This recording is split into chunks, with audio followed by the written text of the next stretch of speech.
Quantum computers అమరావతికి తీసుకొచ్చామని ఆంధ్రప్రదేశ్ రాష్ట్ర ముఖ్యమంత్రి నారా చంద్రబాబు నాయుడు వ్యాఖ్యానించారు. క్వాంటమ్ కంప్యూటర్స్ జనవరిలో ప్రారంభమవుతుందని స్పష్టం చేశారు. భావితరాల భవిష్యత్తు కోసం పనిచేస్తున్నామని ఉద్ఘాటించారు. సంక్షేమం, అభివృద్ధి, సుపరిపాలనతో ఏపీ బ్రాండ్ ని బిల్డప్ చేస్తామని పేర్కొన్నారు. వీళ్ళు కాకుండా కాబోయే పారిశ్రామికవేత్తలు వాళ్ళందరినీ కూడా లైన్లోకి రమ్మన్నాం.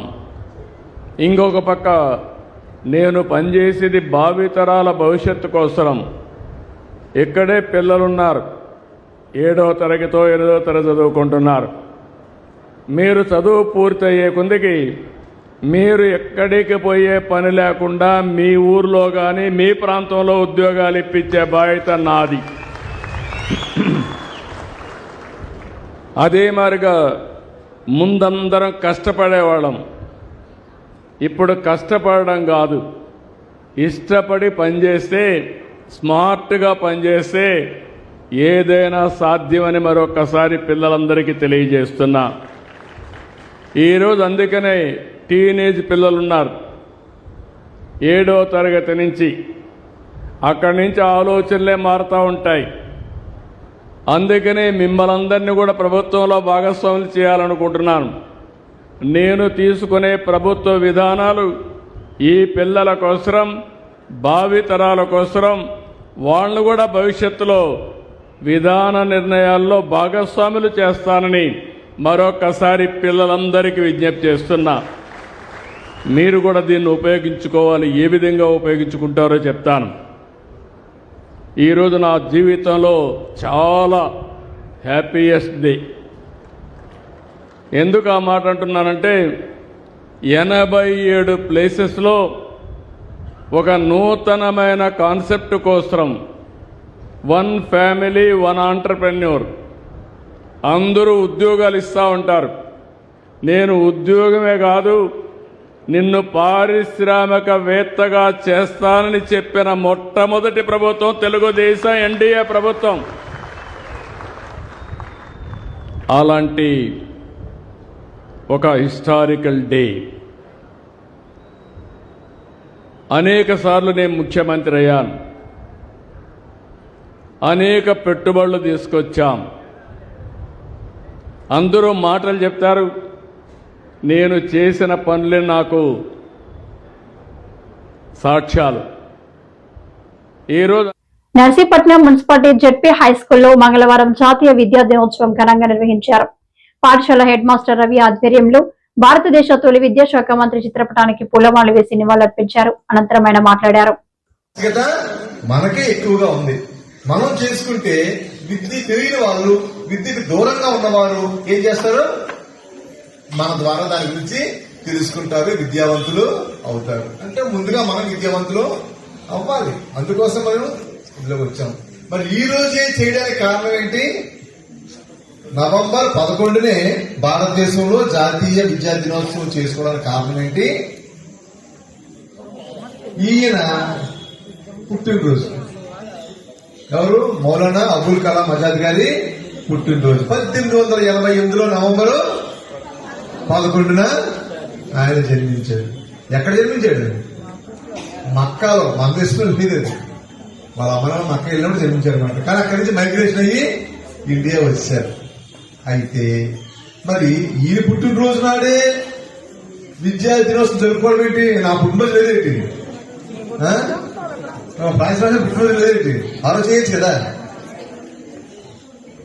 చెప్పండి. సో కొంచెం కారణం తెలుసుకోవాలి, నేర్చుకోవాలి. మన విద్యా అవసరం నేర్చుకోవాలి. Is the first education minister of the India. First prime minister of India ఎవరు? First prime minister of India Jawaharlal Nehru. ఆయన మంత్రివర్గంలోని ఈయన ఫస్ట్ ఎడ్యుకేషన్ మినిస్టర్, విద్యాశాఖ మంత్రి. స్వతంత్రం వచ్చిన తర్వాత మన దగ్గర విద్యా సంస్థలు ఏమీ లేవు. బ్రిటిష్ వాళ్ళు పెట్టిన స్కూల్స్ మాత్రమే ఉన్నాయి. సావిత్రిబాయి పూలు లాంటి వాళ్ళు స్వచ్ఛ సంవత్సరం కొంతమంది పెట్టిన చిన్న చిన్న స్కూల్స్ అవి ఉన్నాయి. అంతే, ఉన్నత చదువులు చదవడానికి అంత ఇవేమీ లేవు. ఈయన వచ్చిన తర్వాత ఐఐటీస్ ఉన్నాయి కదా, ఐఐటీ సీట్ అంటాం కదా, ఇంటర్వ్యూ పాస్ అవ్వగానే ఐఐటీ సీట్ వచ్చిందా, అందులో చదివామంటే ఎంత ప్రతిష్టాత్మక. మెడికల్ కళాశాలల ప్రైవేటీకరణకు వ్యతిరేకంగా రేపు జరగబోయే నిరసన కార్యక్రమానికి పోలీసులు ఆంక్షలు పెట్టడం సమంజసం కాదని నర్సీపట్నం మాజీ ఎమ్మెల్యే ఉమాశంకర్ గణేష్ అన్నారు. దీనిపై ఇప్పటికే తమకు పోలీసులు నోటీసులు ఇచ్చారని చెప్పారు. అందరికీ నమస్కారం అండి.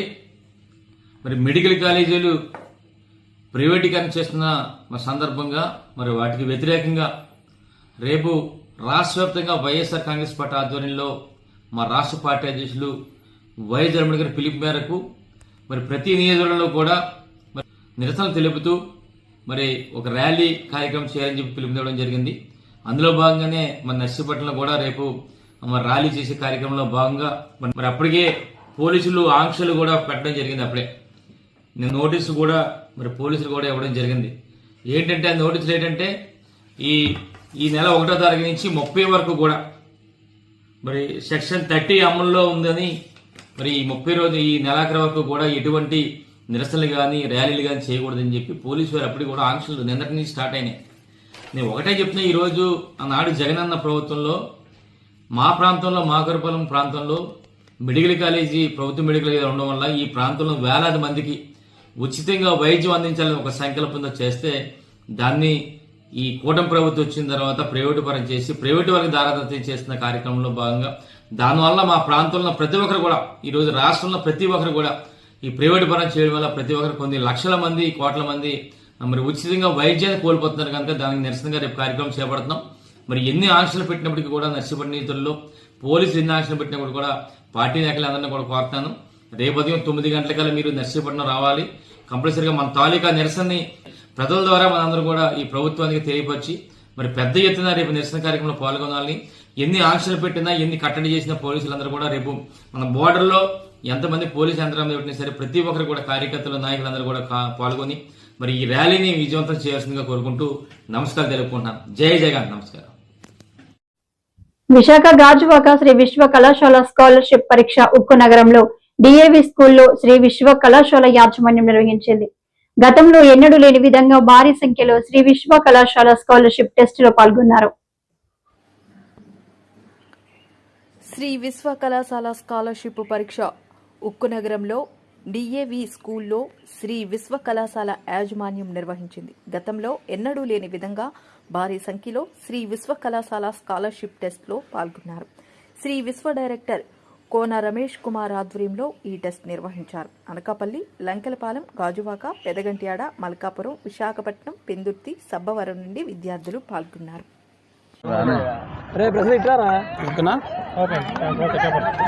సో ఈరోజు జరిగే శ్రీ విశ్వ మెగా స్కాలర్షిప్ ఎగ్జామ్ డిఏవిసి పబ్లిక్ స్కూల్లో గ్రాండ్ సక్సెస్ అయింది. మనం అనుకున్న 1000 మెంబర్స్ అనుకున్నాం. ఈ 1000 మెంబర్స్ కాకుండా 1200 మెంబర్స్ వచ్చారు, స్కూలు కాలేజీ కలిపి. చాలా గ్రాండ్ సక్సెస్ అయింది. ఇదంతా ఒక టీం వర్క్గా జరిగింది. శ్రీ విశ్వ 2019లో వైజాగ్లో 3 బ్రాంచులతో స్టార్ట్ అయ్యి ఈరోజు 26 బ్రాంచులతో ప్రపంచం సృష్టిస్తుంది వైజాగ్లో.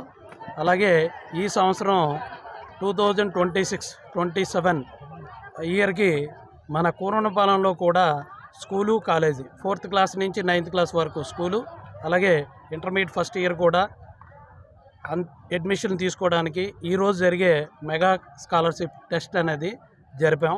దీనికి ఎవ్రీ ఇయర్ కంప్లీట్గా ఈ డిఏవి సెంటర్లో పెడతాం. అలాగే ఈ సంవత్సరం లాస్ట్ ఇయర్ 750 మంది రాశారు, ఈ సంవత్సరం 1200 మంది రాశారు.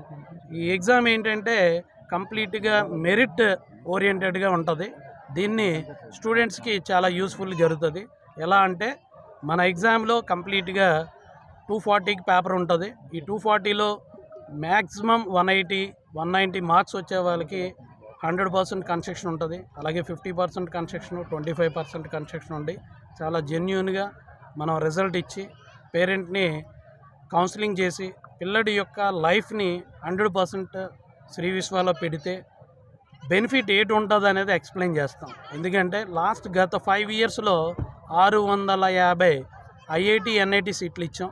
అలాగే 400+ మెడికల్ సీట్లు ఇచ్చిన ఏకైక విద్యా సంస్థ వైజాగ్లో ఉందంటే అది శ్రీ విశ్వ.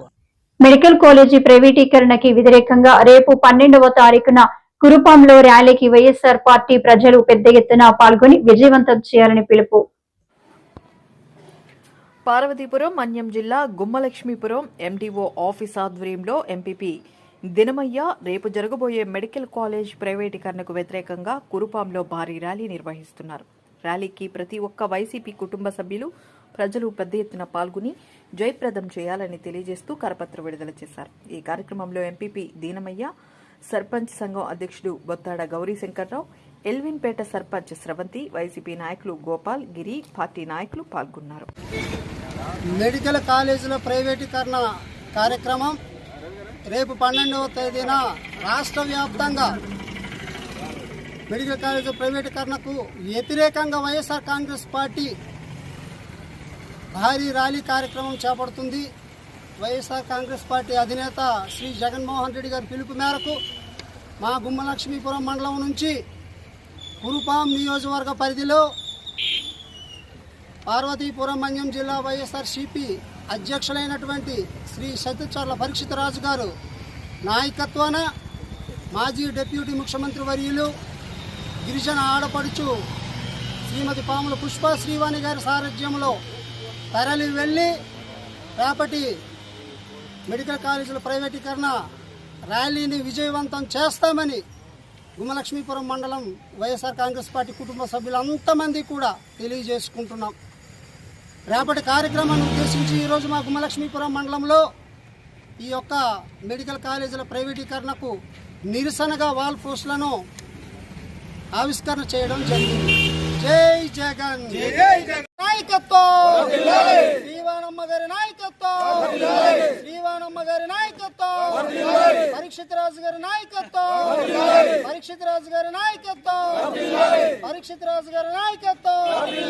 జై జగన్, జై జగన్. గోపాలపట్నంలో వివాహిత ఆత్మహత్య కేసు నమోదు చేసి దర్యాప్తు చేస్తున్న పోలీసులు నా కూతుర్నే నా అల్లుడే హత్య చేశాడని శ్యామల తల్లిదండ్రుల ఆరోపణ. దేశం శెట్టి విజయ శ్యామల దేపాడ దిలీప్ శివకుమార్ తో గత సంవత్సరం డిసెంబర్ నెలలో వివాహమైంది. 10 గంటల వరకు నాకు భద్రాచలంలో నిలిచి మా చెల్లి నాతో 10 గంటల వరకు మాట్లాడింది. 1 గంటకి నాకు ఎస్ఐ గారి నుంచి సిఐ గారి నుంచి ఫోన్, మీ చెల్లి చనిపోయింది. నేను నమ్మలేదు. ఎవరు చనిపోతుంది ఎలాగంటే అప్పుడు మళ్ళీ మా చెల్లి నెంబర్ ఫోన్ చేస్తే మా బావ ఎత్తాడు. ఎక్కడ ఉన్నా అంటే స్టేషన్లో ఉన్నాను. మళ్ళీ వాళ్ళు వచ్చారు, వాళ్ళిద్దరు వచ్చారు. వాళ్ళిద్దరు అందరికంటే ముందు ఇక్కడికి ఎలా వచ్చారు? వాళ్ళిద్దరు ఎవరు? వాళ్ళిద్దరు వాళ్ళ పెద్ద వదిన ఎవరు రాలేదు. వాళ్ళిద్దరు ఎలా వచ్చారు? ఆడే వచ్చారు, ఆలోచించారు. ఎలా చూశారు? ఎలా తెలిసింది? ఒకవేళ చెప్తే ఆ అబ్బాయి ఫస్ట్ మాకు ఫోన్ చేయాలి కదా. మాకు ఫోన్ చేయకుండా వాళ్ళ పెద్ద వాళ్ళ ముగ్గురు కలిసి చంపేశారని నాకు అనుమానం ఉందండి. వాళ్ళ ముగ్గురు కలిసి చంపేశారని అనుమానం ఉంది.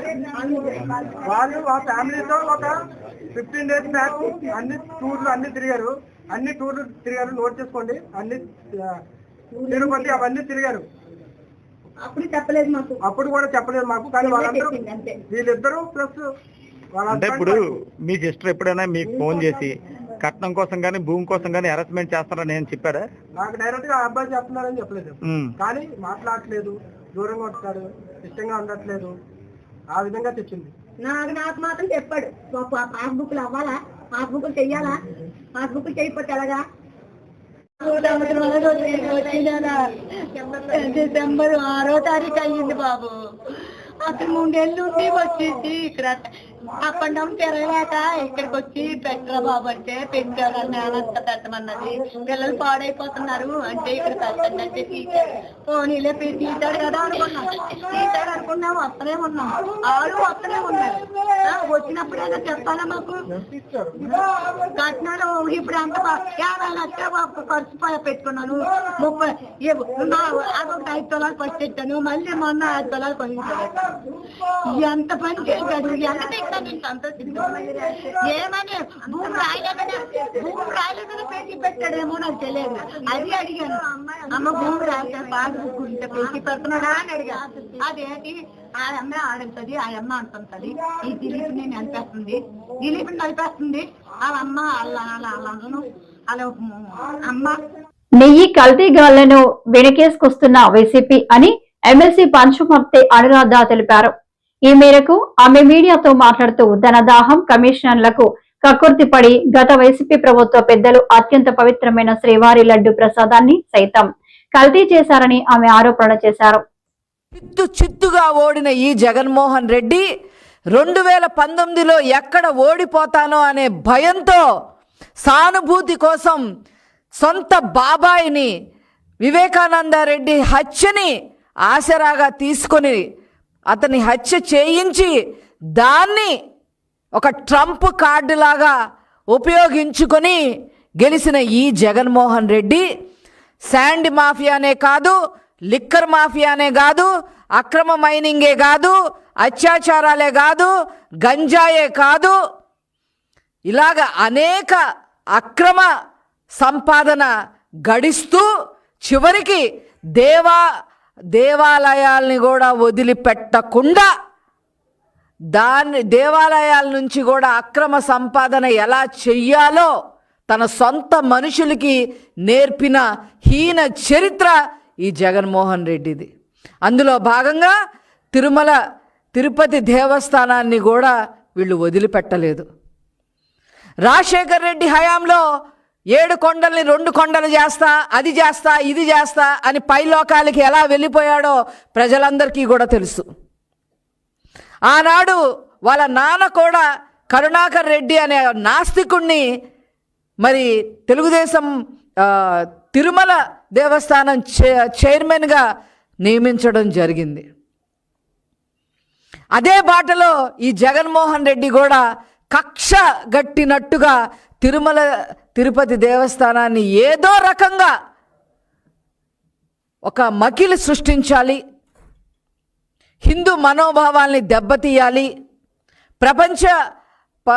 ప్రపంచవ్యాప్తంగా ఉన్న భక్తుల నమ్మకాన్ని మనం తీసి పక్కన పెట్టాలి, ఏ రకంగా చేయాలి అని చెప్పి ఒక కక్ష సాధింపుగా తిరుపతి దేవస్థానం మీద కూడా కక్ష కట్టారు. దానికి కూడా ఆధారాలు ఉన్నాయి. ఏనాడైతే మరి ఎకరాలు అమరావతిలో మరి టీటీడీ తరఫున వెంకటేశ్వర స్వామి ఆలయాన్ని నిర్మించాలి ఇన్ని ఎకరాల్లో అని ఆనాడు చంద్రబాబు నాయుడు గారు మరి పూనుకుంటే మరి దాన్ని కుదించేసిన వ్యక్తి ఈ జగన్మోహన్ రెడ్డి ముఖ్యమంత్రి స్థాయిలో ఉండి ఆనాడే అందరికీ కూడా అర్థమైంది. అల్లూరి సీతారామరాజు జిల్లా ముంచంగిపుట్టు మండల కేంద్రంలో గల ఎంపీడీఓ కార్యాలయంలో అరకు ఎంపీ డాక్టర్ గుమ్మా తనుజారాణి, అరకు ఎమ్మెల్యే రేగం మత్స్యలింగం, ఉమ్మడి విశాఖ జిల్లా చైర్పర్సన్ జల్లిపల్లి సుభద్ర స్ట్రీట్ లైట్లను పంపిణీ చేశారు. ఈ ఎంపీ ల్యాడ్స్ మొదటి విడతగా ఎంపీ ల్యాడ్స్ నుంచి ప్రతి ఒక్క అరకు పాడేరు నియోజకవర్గంలోని ప్రతి ఒక్క మండలానికి 14 నుండి 15 లక్షల చొప్పున ఈ స్ట్రీట్ లైట్ 250 నుండి 280 స్ట్రీట్ లైట్స్ డిస్ట్రిబ్యూషన్ జరిగింది. అయితే నా ఎంపీ ఫండ్స్లోంచి ఈ స్ట్రీట్ లైట్స్ని ఇవ్వడం జరిగింది. అయితే ఎక్కడైతే మరీ ముఖ్యంగా ఈ స్ట్రీట్ లైట్స్ మీదే ఎందుకు ఫస్ట్ ఎంపీ లైట్స్ ఎందుకు ఇస్తున్నామని అంటే, నేను ఎలక్షన్ టైంలో తిరిగే టైంలోని ప్రతి ఒక్క విలేజెస్కి వెళ్ళినప్పుడు కూడా అక్కడ బేసిక్గా మనకి ఈ స్ట్రీట్ లైట్స్ కానీ త్రాగునీటి గురించి కానీ అడగడం జరిగింది. సో దాన్ని కన్సిడర్ చేస్తూ మేము ఈరోజు నా ఫస్ట్ ఇయర్లో ఉన్న ఫండ్ని ఈ స్ట్రీట్ లైట్స్కి ఇవ్వడం జరిగింది. దాంట్లో భాగంగా ఈరోజు ముంచంగిపుట్టు మండలం రావడం జరిగింది. మండలంలో గల అందరి నాయకుల సమక్షంలో ఈరోజు వీడియో కార్యాలయంలో ఈ లైట్ పంపిణీ చేయడం జరిగింది. మరి దీన్ని గ్రామాల్లో ఉండేటటువంటి ప్రజలు మరి సద్వినియోగం చేసుకోవాలని చెప్పేసి కోరుతా ఉన్నాం. ఎందుకంటే మారుమూల ప్రాంతాల్లో సరైనటువంటి విద్యుత్ కానీ సరైనటువంటి మంచినీటి సౌకర్యాలు లేనటువంటి కారణాలు మనం చూస్తూనే ఉన్నాం. కానీ ఈరోజు ఎంపీ గారు వాళ్ళ ఉదాహరణ స్వభావంతో మరి ఎంపీ లాడ్స్ నుంచి ప్రత్యేకంగా కేటాయించి ఈ అరకు నియోజకవర్గంలో ఈ వీధి లైట్లు పంపిణీ చేయడం గర్వకారంగా ఉందని చెప్పేసి తెలియజేస్తూ నమస్కారం అండి. ఈరోజు అరకు ఎంపీ గారు తనుజరాణి గారి యొక్క నిధుల నుంచి దాదాపుగా ముంచింపుట్టు మండలంలో 14 లక్షల నుంచి 15 లక్షల వరకు కూడా ఏదైతే వీధి లైట్లు ఉన్నాయో అవన్నీ కూడా ఏర్పాటు చేయడం జరిగిందండి. నిజంగా మా మండలం నుంచి, మా మండలంలో ఉన్న ప్రజల తరఫు నుంచి కూడా మేము ధన్యవాదాలు తెలియజేసుకుంటున్నాము. ఎందుకంటే ఈరోజు అరకు కాన్స్టిట్యున్సీలో గౌరవ ఎమ్మెల్యేగా రేగం మచ్చలింగం గారు, అరకు పార్లమెంట్ సభ్యురాలుగా తనుజరాణి గారు, మరి ప్రజలు ఎంతగానో నమ్మి వైఎస్ఆర్ కాంగ్రెస్ని ఇక్కడ పటిష్టంగా నిలబెట్టారు. రాష్ట్రం అంతా కూడా ఓడిపోయినప్పటికీ కూడా అరకు పాడేరు అనేది ఈరోజు స్టాండర్డ్గా వైసీపీకి కంచుకోటగా నిల్చుంది. సో ఖచ్చితంగా మా అరకు కానీ